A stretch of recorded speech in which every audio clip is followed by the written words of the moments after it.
छोटी सी प्यारी बात आपको कहता हूँ। जानकी जी का हरण हुआ है। जानकी जी के हरण की पूरी कथा से हम क्या सीख सकते हैं? भगवान राम सामने खड़े हैं। जानकी जी ने सोने का हिरण मांग लिया। भगवान खड़ा था, दुनिया का मालिक।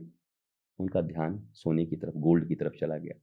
मैं जिस तरीके से कह रहा हूँ, विवाद हो सकता है, पर अगर समझ गए तो शायद रामायण का एक मर्म भी समझ सकते हैं। जब साक्षात प्रभु सामने खड़े हों, दुनिया के नियंता आराम खड़े हों, और फिर भी दृष्टि भटक रही हो और हम उनसे कुछ मांग रहे हों। दुर्योधन कृष्ण से मांग कर लाया, अर्जुन कृष्ण को मांग के लाया, और महाभारत इस बात का गवाह है, जिसने कृष्ण से मांगा एक नहीं बचा, जिसने कृष्ण को मांगा एक का बाल बांका नहीं हुआ। तो ये समझदारी तो महाभारत में काफी है समझने के लिए। माता जी ने कहा कि सोने का मृग लाओ। राम जी ने कहा जानकी जी के मन में ऐसी बात, मेरे रहते हुए सोने के मृग पर दृष्टि, चलो मैं जाता हूँ, पहली बार कुछ मांगी है प्रियाजू। तो वो जाते हैं, लेकिन लक्ष्मण जी को कहते हैं रक्षा करना, मुझे खतरा लग रहा है, ये गड़बड़ है, ये मृग तो है नहीं।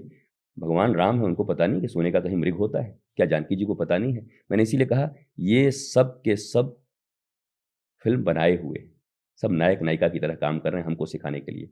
राम जी चले गए, मारीच को मारा, मारीच चिल्लाया हा लक्ष्मण, हा लक्ष्मण। सीता जी नाराज हुई, जाओ देखो भैया कष्ट में है। समझाने का प्रयत्न किया लक्ष्मण जी ने, प्रभु श्री राम और कष्ट में, सबके कष्ट को दूर करने वाली माता आप तो जानती हैं।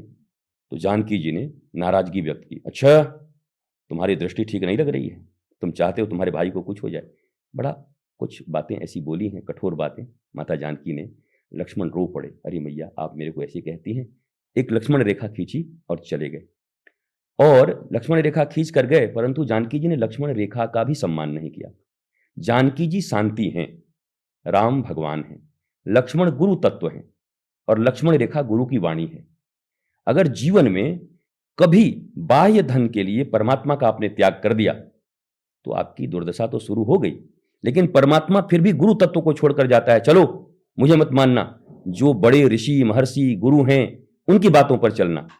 पर व्यक्ति क्या करता है, वो इतना उन्माद में होता है कि उस गुरु को भी गाली देने लगता है, अरे चलिए आपके ऐसा बहुत गुरु देखा है, चले जाओ। गुरु फिर भी कृपालु होते हैं, कहते ठीक है मैं तो जा रहा हूं, पर इन बातों को मानना तो जीवन में आनंदित रहोगे, शांति नहीं जाएगी। परंतु वो क्या करता है, सामने से रावण आता है साधु का वेश बना करके, और जानकी जी कहती है मैं छत्राणी हूं, अगर कोई आया है तो मैं जाकर भिक्षा दूंगी ही।